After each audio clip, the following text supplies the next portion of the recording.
All right. David, I got a message today from a good friend of mine, and he sent a message in asking a question. And he's asking about a technician. This is something I've been through personally in the past. And it's interesting because there have been developments with one of the people that this just went through, or that I went through with in the past on this, that just kind of developed over the past couple of weeks that I found out about. Hey folks, David here. Before I opened my repair shop, I used to sell parts for a living. And it's always been important for me to be able to not just find the right part, but the best part for my customers' vehicles in stock and at the right price, which is why I became obsessed with PartsTech.com.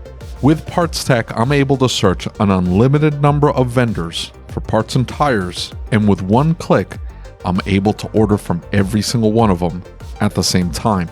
What's more, all the information then gets conveniently transferred into my shop management system. So if you haven't experienced that level of convenience and efficiency for yourself, head on over to partstech.com/podcast and you'll be able to sign up for free today. That's partstech.com/podcast.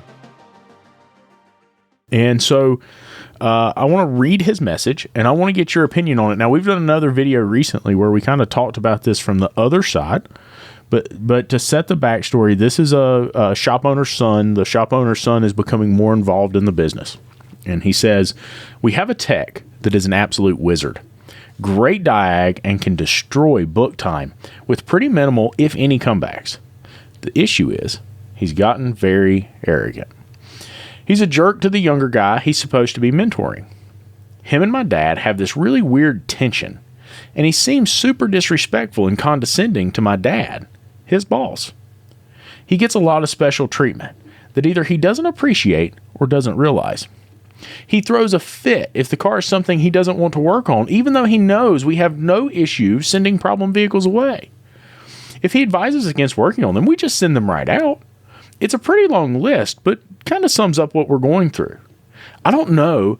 I do know he's got some mental health issues from prior situations that he's going now to therapy for, but it doesn't seem to be helping or sticking. The amount of regret I have for seeing all this starting to snowball years ago and not really getting on my dad's ass to address it. Being just another tech back then, I didn't think I had the respect or pull. I'm just hanging on to how he used to be, to hoping there's a way to get him back to that. David, what do you think? No, he's got to go. There you go. That was my response. Fire him. You know, it's going to be really hard for some people to fire people that have been with you for a long time. Yep. But sometimes it's time to let baby bird go. Kick him out of the nest and go fly on your own. You know, as a business owner, your responsibility is to the business.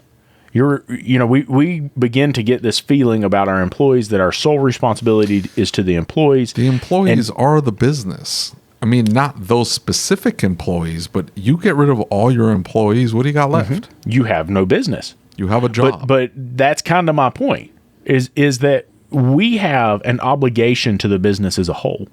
And that business is made up to all the employees, right? All the employees, of the clients, right? And so if we are holding on to this toxic source of cancer in the shop, we're making it really hard on everybody else. We're making it a bad work environment for everybody else. We're putting more stress on ourselves and everybody in the shop that they don't have to have, right? It's not necessary. And I went through this, right? I went through this and it sucked because this person became extremely toxic in my shop. He had a ringtone that was, "Here comes the asshole," right? And that was for me. And he was rude. He was disrespectful. He stole money. He got to the point he was stealing paper towels and toilet paper from the shop, right? Like, he was a bad person. He did bad things. And I don't want to say he's a bad person, right? And I'll explain that development here in a minute. But he wasn't a bad person. He did bad things, okay? And so I look at this situation, I think, from what they've described right now, the problem is that if there was any chance of saving it, they've missed that chance because they didn't deal with it right when it first popped up. If when things started going sideways, they were talking with him and coaching through this saying, hey, Bob, listen, attitude, man, lately something's going on. Is everything okay? Yeah, everything's fine. Well, Bob, listen, buddy, man, we can't have this type of attitude. You got to respect your fellow coworkers, right? And begin to set the precedent that this is not okay. We can't act just however we want in the shop. We have a obligation. This is not, he doesn't rule the roost here. And so if we had been doing that from step one, then we would have a way to save this. But unfortunately, it looks like this is going on for over a year, probably longer than that, to the point that if we do anything at all to address it now, he is going to absolutely explode. Okay? My advice to the explosion isn't the issue. The explosion's whatever. It's the person's not going to comply. Yep. They're not going to comply. Issues. No ifs, ands, or buts about it. You can forget that. They're not going to. I tried everything in my situation. I tried giving more money. I tried giving more time off. I tried giving more benefits. I tried everything you could possibly think of to get this person to come around, and they never did it. They were not interested in coming around. No. That they had beliefs, they had baggage, they thought something about me, they thought something about this organization, they thought something about this industry, and it wasn't going away. There was nothing I was going to say or do to make them stay. And so it eventually came down to having to let them go. It was one of the hardest things I've ever done. I had fired employees before, but it was always like they were leaving and I was telling them don't come back, right? Yeah. This was not like that. This was, I had to actively say, I'm sorry, but this is not working out. That person was not going to leave on their own. Exactly. They would have stayed in perpetuity. That is the worst thing ever. Yes. Yep. And they would have been here situations. Forever. Yeah. So I had one that I had to, that he was a problem. And he liked working at my shop. He liked me and for the most part, liked everybody at the shop, except for one. He doesn't get along with anybody. But he his attitude, dude, he would blow up. He would smash rotors in the back of the shop, not inside the shop. We have a little patio area. He would take rotors out there and smash them. Like who gets like that? So he had anger issues, right? And anyway, the situation came up where I had an out, and I took the out and ran with it. And I'm like, "Hey, man, I'm sorry. I hate to do this, but we got to split." But it wasn't. Hey, this has gotten to the point where I got to let you go, and then I had to force the issue. I'm probably there now with somebody else, but. I wish it was easier to do. You've had a whole lot more experience due to your previous roles with dealing with those things than a lot of shop owners have. Man, it was tough for me. I felt terrible. I spent all of my time looking and trying to figure out what I had done wrong. The truth was, and looking back, there were things I'm sure I did wrong, but there was nothing that would have made it okay to act like this person in this scenario acted. Okay? There was nothing, because this person was hard to deal with. It was very hard for me to let them go. And all I did was I went in and I said, "Hey, I'm sorry. You can see we were doing these DVIs now. We're bringing in all this new technology. And I think we're going to be going a different direction. I don't think it's a good fit anymore. I really appreciate all you've done for us." And so that was my explanation to this person. I said, "Look, if you wanted to say I'm terminating you because of what you've done, that would be one thing, right? If you had been telling them from the word go that this is not okay, they should not be surprised they're getting ready to get terminated, because I've been telling them all along, right? Yeah. But when we're in this situation, they have to go. There's no ifs, ands, or buts about it. And my thing was to him, I said, go in there tomorrow and tell him, I'm sorry, brother, this is going to be your last day with us. We've decided to go in a different direction. We appreciate all you've always done for us. I'll be happy to pay you for your last 2 weeks, and I'll be happy to get your toolbox moved somewhere. As long as we can have it moved by next Wednesday, we'll be good to go. We'll pay to have it moved for you. Okay?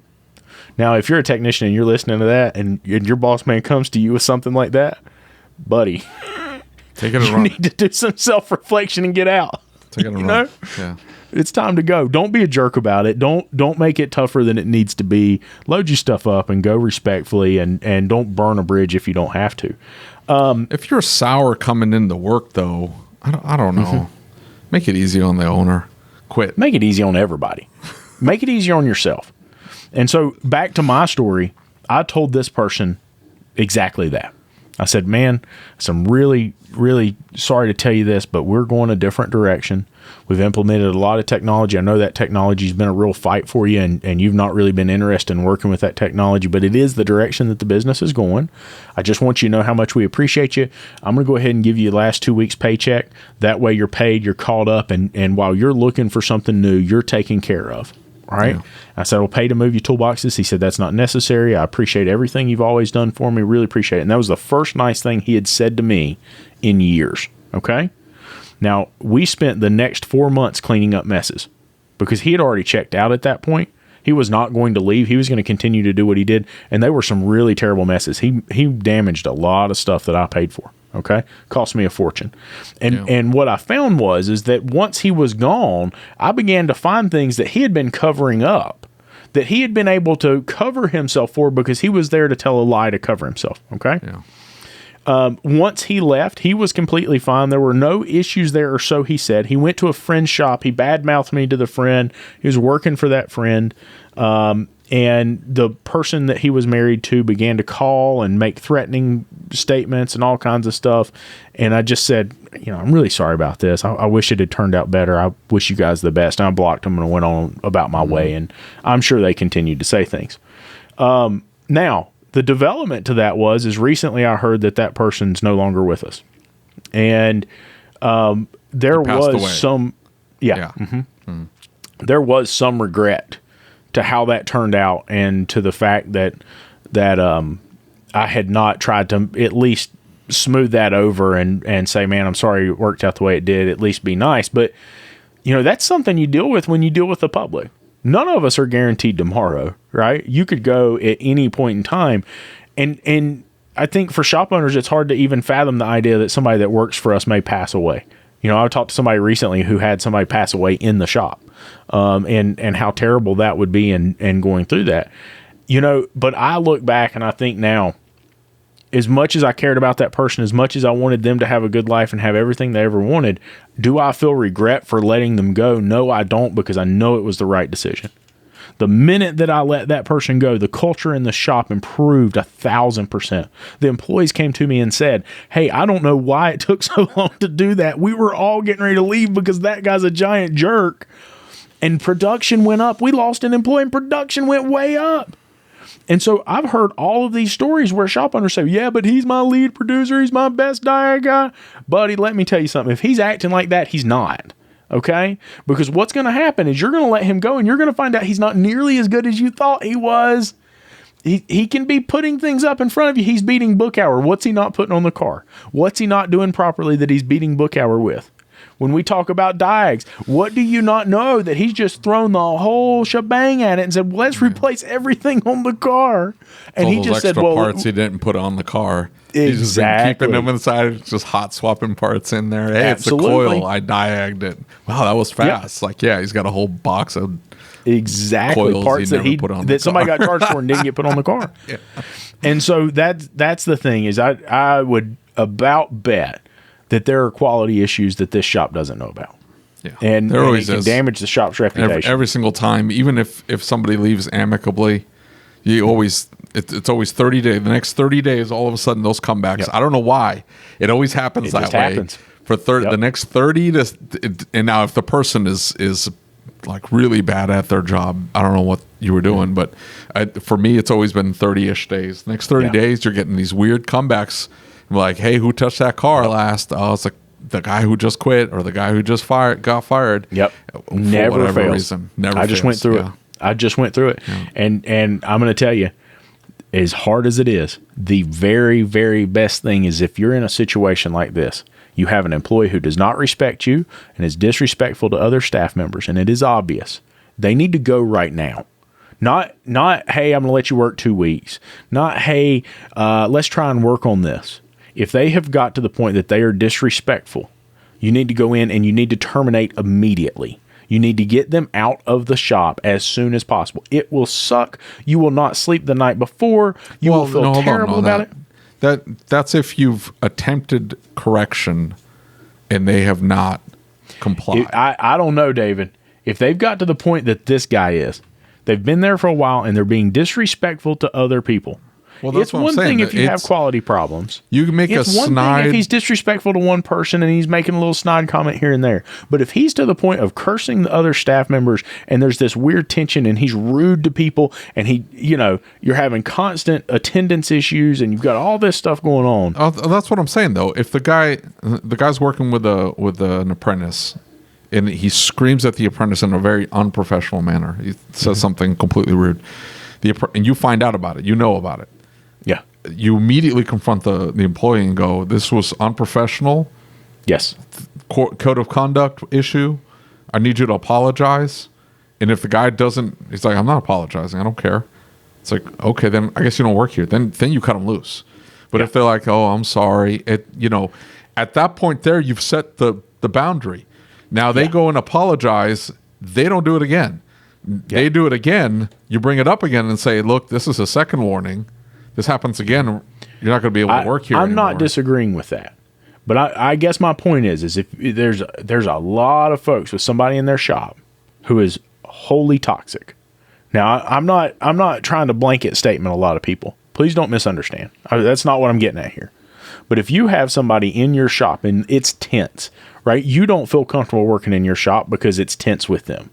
And you as the owner are constantly thinking, oh, man, I know. You have this sense, right? You've dealt with this, David, where you know it's not going to work out, right? We've talked about some folks that weren't going to work out. And you know it's going to happen. Don't dwell on it, right? If that's where we're headed, you know that's where we're headed. They're clearly disrespecting you. Deal with it. Get them out, especially if you're in a right-to-work state. Man, I'm sorry, this just isn't working out. Wish you the best of luck. Here's 2 weeks' pay, right?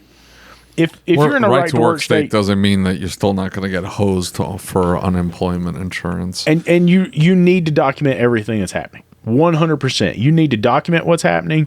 You absolutely have to go through and give them that option to say like, hey, here's the corrective action notices. Here's the verbal warnings we've given. 100%. But if somebody is absolutely toxic, they're killing the culture in your business, you've said something, you've dealt with it, you've tried to fix this, and it's not getting better. My point is, don't wait. Deal with it. Get it over and done with. Just get it out of your hair, even if you have to pay unemployment. Someone can destroy your business and can make it a miserable, miserable place to show up at. I was there. And things got dramatically better the very minute. I'm talking about the very minute I said, man, this isn't working out. Let them go.